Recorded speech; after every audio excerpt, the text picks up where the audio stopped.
दुर्बल तन का निर्मल मन का एक फरिश्ता आया था, जिसने ताकतवर दुश्मन को बिन हथियार हराया था। सत्य, अहिंसा और शांति के बल पर जो लड़ता था, उसे संत महात्मा जनता गांधी गांधी कहता था। 15 जून 2007 संयुक्त राष्ट्र महासभा में 140 से भी ज्यादा देशों ने मिलकर 2 अक्टूबर को महात्मा गांधी जी की याद में विश्व अहिंसा दिवस घोषित किया। उन सब का उद्देश्य था शिक्षा और जागरूकता के द्वारा अहिंसा का संदेश देना।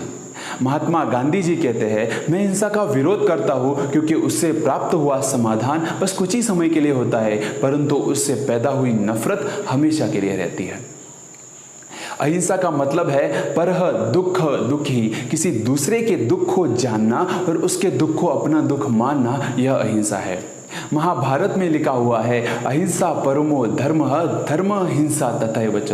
अहिंसा मनुष्य का परम धर्म है, परंतु धर्म की रक्षा के लिए की गई हिंसा उससे भी श्रेष्ठ है। जैसे रामायण महाभारत में हिंसा हुई, पर किसके लिए? धर्म के लिए, अच्छे के लिए, लोगों के कल्याण के लिए। लेकिन ऐसा लगता है कि अहिंसा अभी किताबों में ही दफन हो चुकी है। कुछ दिन पहले एक आदमी ने जिंदा कुत्ते को नदी में फेंक दिया। मां बनने वाली हथेली को बॉम्ब से मार दिया गया। अरे जानवर तो छोड़ो, आजकल ऐसा हो गया कि आदमी आदमी को नहीं छोड़ता है, बात बात पर एक दूसरे का गला काटने के लिए तैयार है।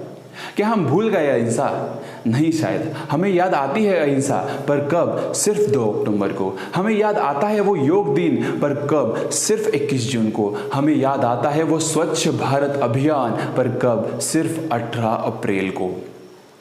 शुक्र है आप आज नहीं हो बापू, शुक्र है आप आज नहीं हो बापू, कि सारा जहां भूला ये आपका पाठ है। अहिंसा नहीं है इस जहां में कहीं, अहिंसा नहीं है इस जहां में कहीं, बस नोटों तक ही सीमित आपका साथ है, बस नोटों तक ही सीमित आपका साथ है।